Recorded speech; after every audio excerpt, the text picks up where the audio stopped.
Major funding for KPBS Evening Edition has been made possible in part by Bill Howe Family of Companies, providing San Diego with plumbing, heating, and air restoration, flood and remodeling services for over 40 years. Call 1-800-BILL-HOWE or visit billhowe.com. And by the Conrad Prebys Foundation, Darlene Marcos Shiley, and by the following.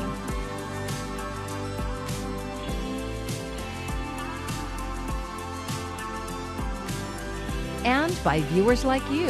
Thank you.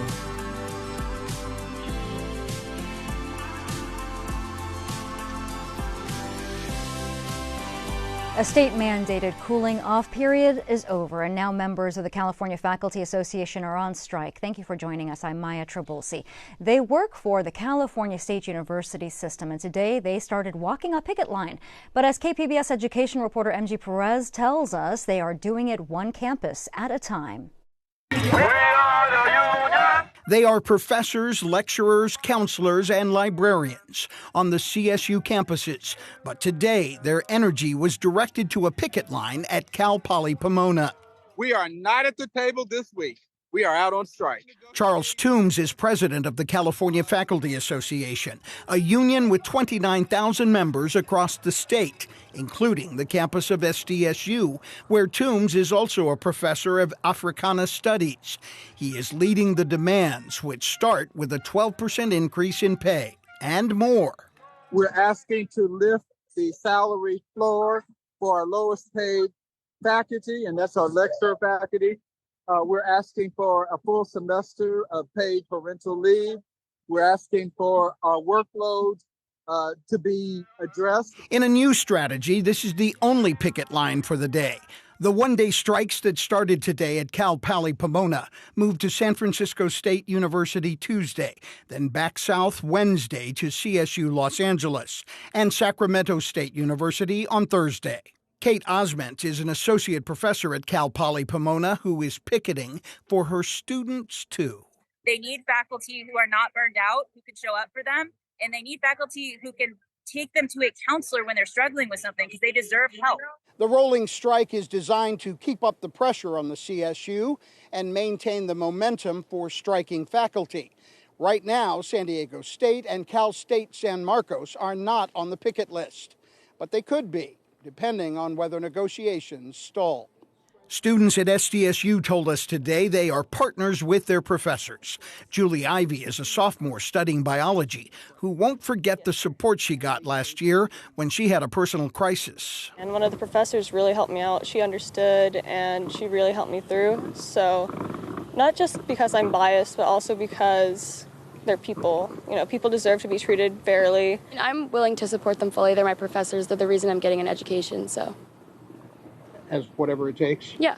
In a press release, Leora Friedman, CSU Vice Chancellor for Human Resources, said CSU strives to provide fair, competitive pay and benefits for all of our employees. We recognize the need to increase compensation and are committed to doing so, but our financial commitments must be fiscally sustainable. CSU is prepared to get back to the bargaining table.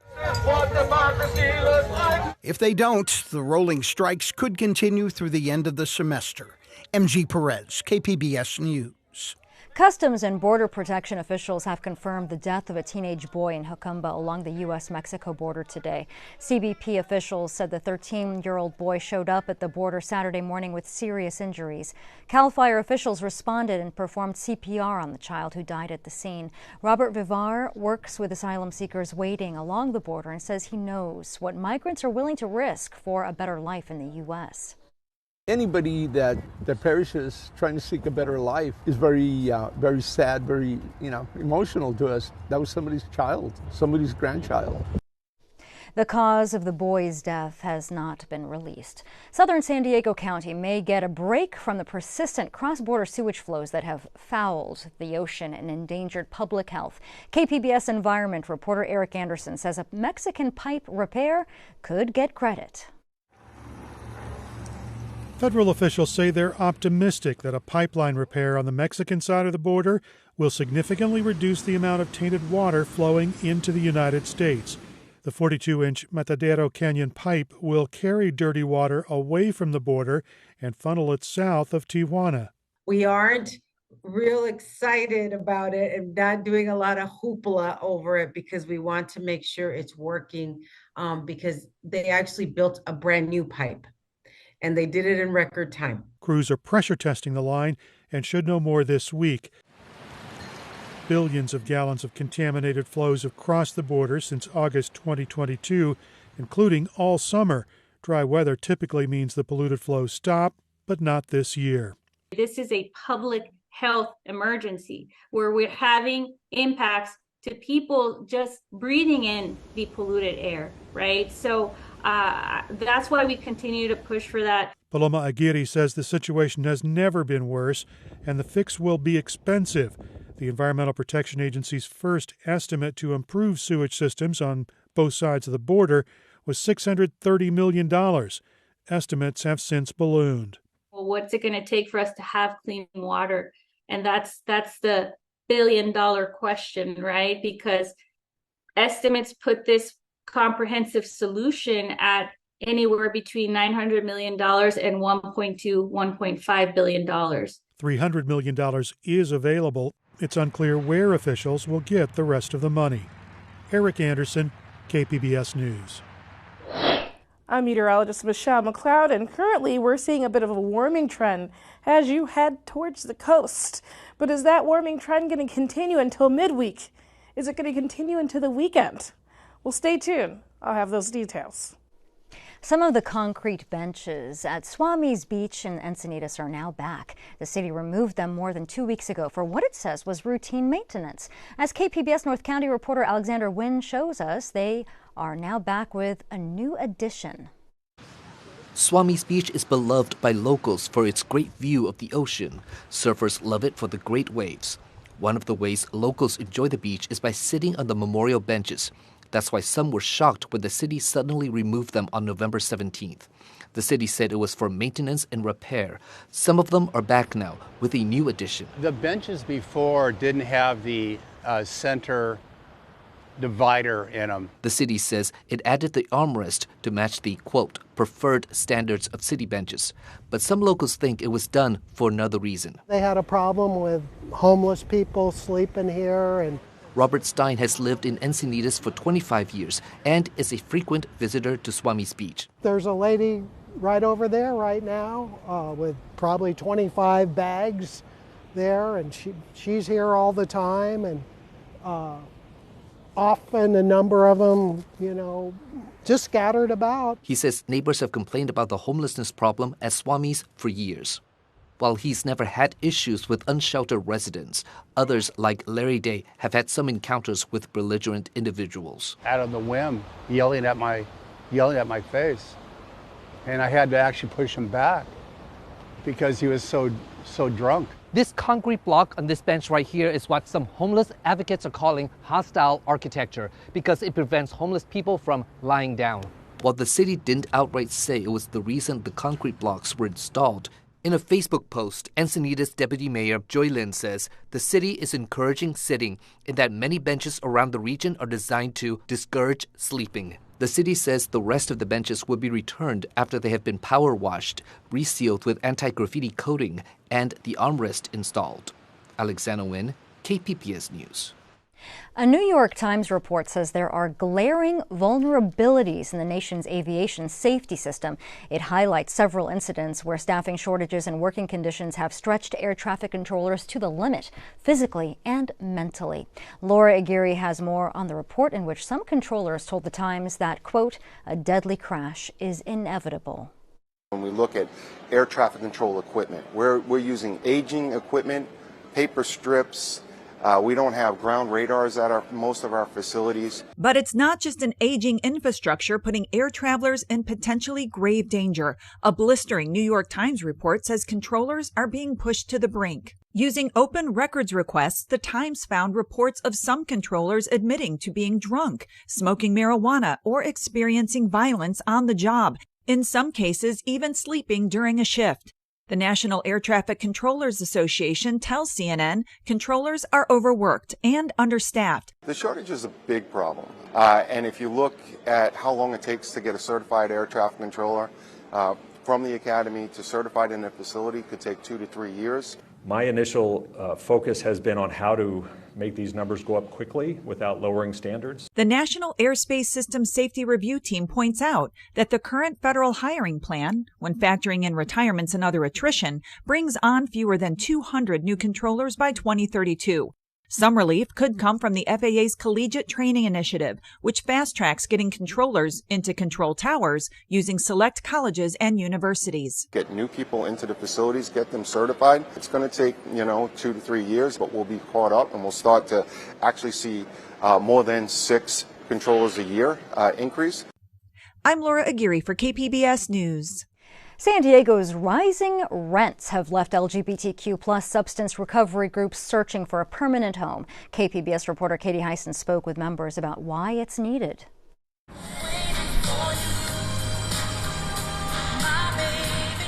Music from Auntie Helen's thrift store in North Park filters into the back room, where substance use recovery groups meet. Hello, Julia. My sober date's 8/23/01. Most are former members of the Live and Let Live Alano Club Recovery Center in Hillcrest, a prominent LGBTQ+ neighborhood. It was safe. I was able to be myself.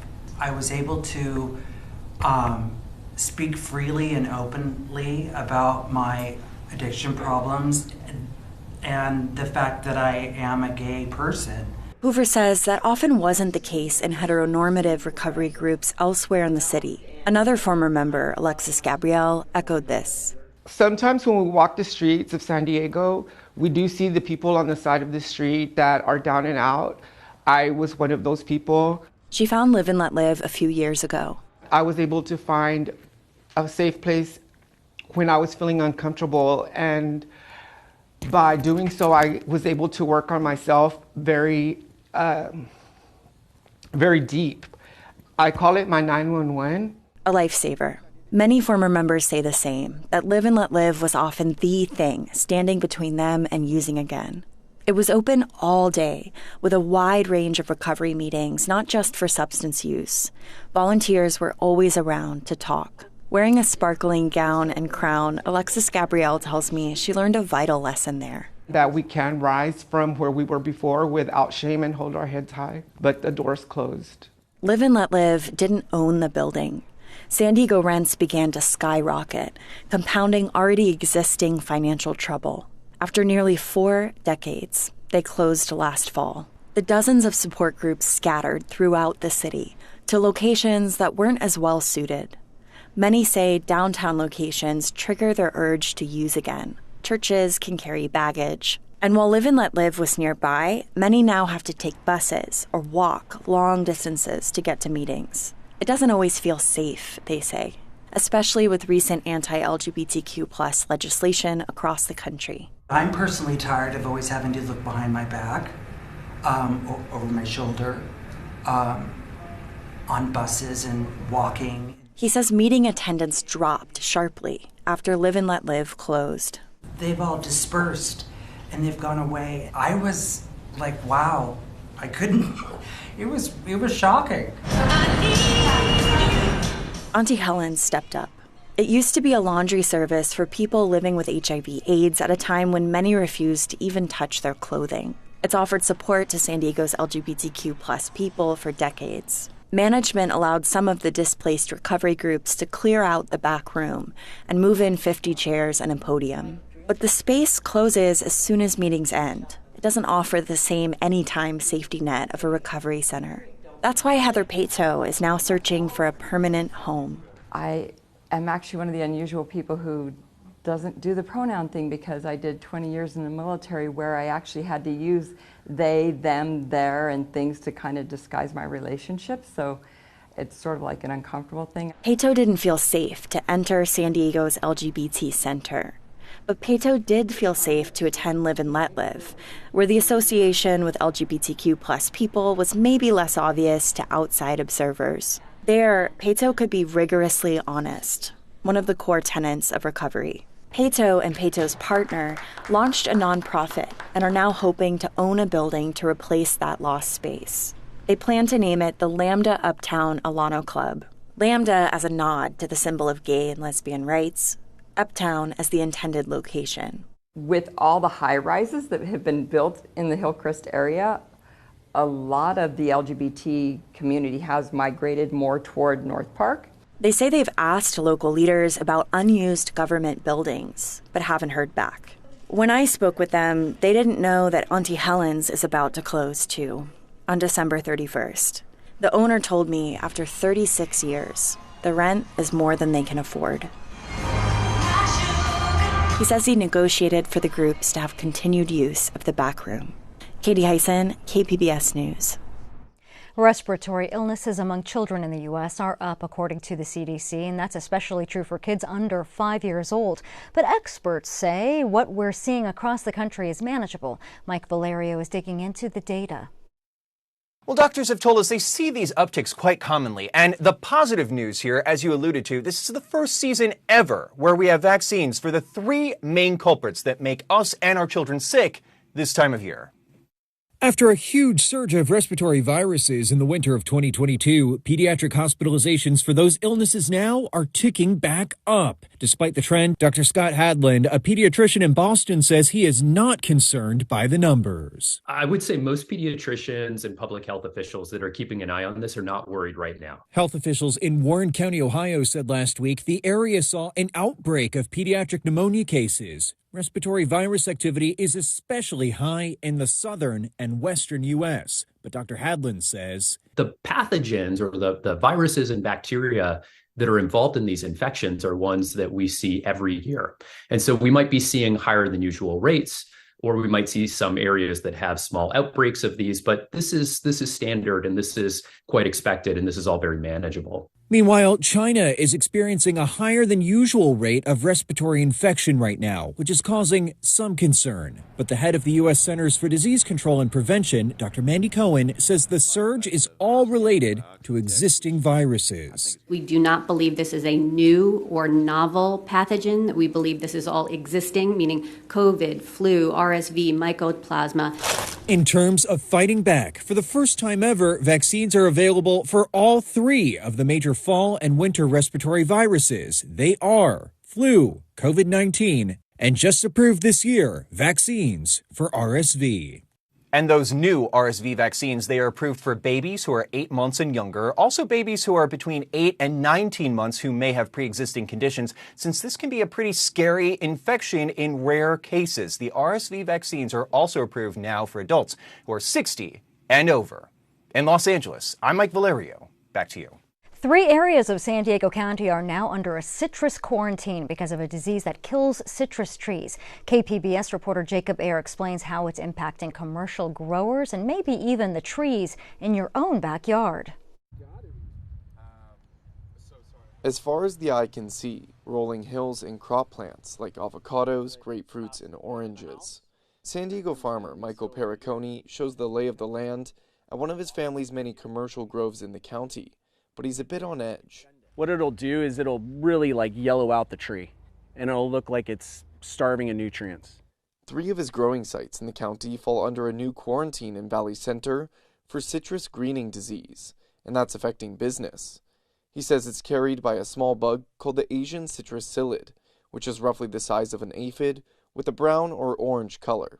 They're finding it in residential trees because those trees aren't being treated at all, So we're doing coordinated sprays, trying to maintain the pressure of the pest. The county says residents should consider removing neglected or abandoned citrus trees if they're not planning to treat them for the pest, but not to take the plants or fruit out of the quarantine area. And home growers can find more tips online at CaliforniaCitrusThreat.org, a site managed by the citrus industry and the state agriculture department. Pericone says the sightings of the bugs are pretty common these days, so he's keeping his fingers crossed. But I think as long as we keep them out of the commercial groves, we're going to be fine. I think once it hits commercial stuff, it's going to be a mess, a big mess. Otherwise known as Huanglongbing, or HLB, the disease devastated the Florida citrus industry over the past 2 decades, and it's a major threat to San Diego County's $138 million annual citrus crop. The county says there are about 1,100 acres of commercial citrus in the quarantine area, which includes Perriconi's land. Because there's no cure, right? There's no cure for HLB. And while citrus greening disease isn't harmful to humans, it's fatal for citrus trees. Valley Center is the 3rd area in San Diego County to have had a positive detection in recent years, joining Oceanside and Rancho Bernardo in quarantine. Jacob Ayer, KPBS News.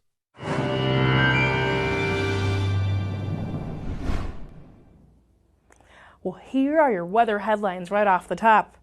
It's warming through Wednesday, but that's farther inland. Now, I do have a midweek onshore flow, and you know what that means. It means things are going to start cooling down. But don't worry, it's got warmer weather coming in for the weekend. Let me show you what things are looking like tonight. 48 degrees under mainly clear skies. Not a bad night tonight. And going into tomorrow, it's going to be pleasant along portions of San Diego. Just generally pleasant, right? Temperature-wise, you'll see them in the 70s and 80s. You know the difference. You know the deal. Temps are going to be a bit cooler as you head towards the mountains, seeing plenty of sunshine tomorrow. With the futurecast, let me show you what things are looking like. We've got a few high clouds into Tuesday morning, but then look, Tuesday afternoon, it's a day with a lot of sunshine. This is by 5 p.m. Now Wednesday, it's another dry day. You want rain, you got to go all the way up to somewhere like Redding to get in some of that heavier and steady rain. So we're going to continue that dry and nice weather, but there'll be some differences with the temperatures. Here's what we got along the coast for your 5-day outlook. Temps start off in the upper 70s, but they start to decrease. By late week, you're in the 60s, but don't worry, you bounce back by the weekend. Now farther inland, the same trend happening. Starting things off in the 80s, but by week's end, or the latter half of the week, you're in the upper 60s, but you'll start an upward trend as you head into the weekend. Are we going to do the same thing in the mountain? Well, here's the story in the mountain. Those temps are going to start in the 50s. You'll still be in the low 50s, but you do notice a little bit of an upswing by Thursday, and it's a little up and down as you head into the weekend. Desert, you have the trend going upward into midweek, but then down as you head into the weekend. For KPBS News, I'm meteorologist Michelle McLeod.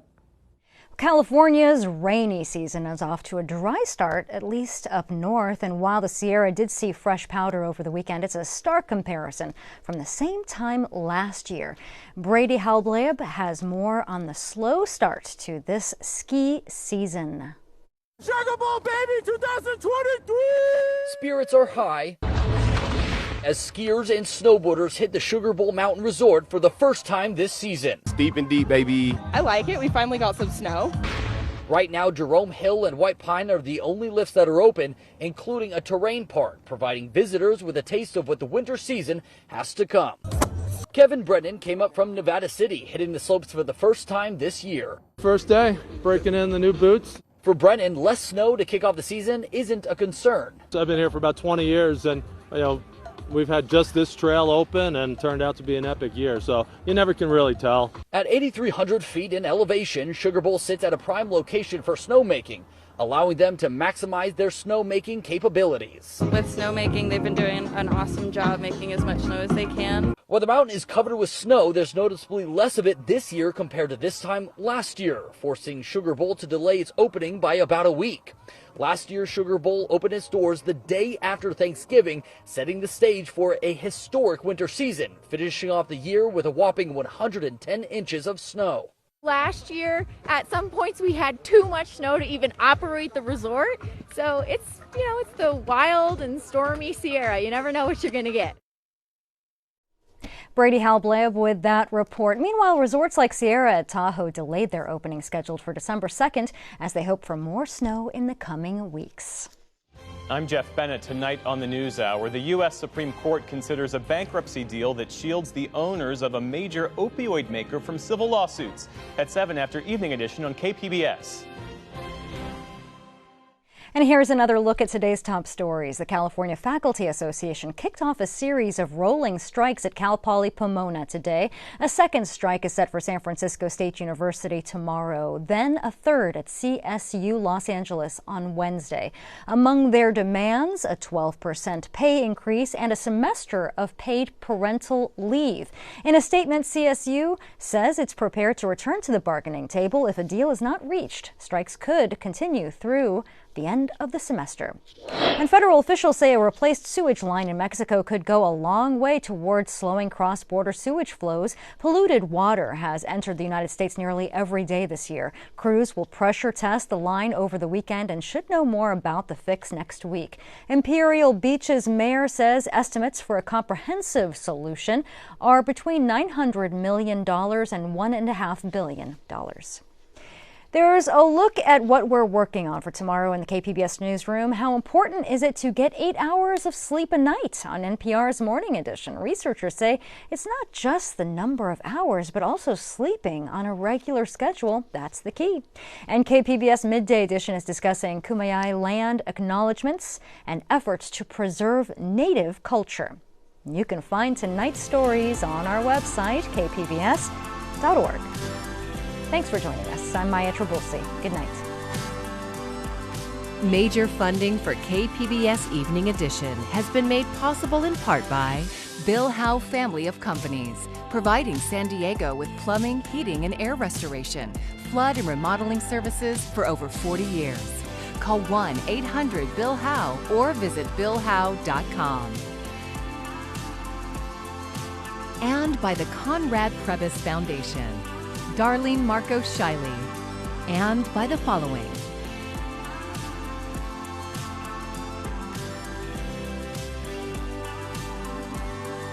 And by viewers like you. Thank you.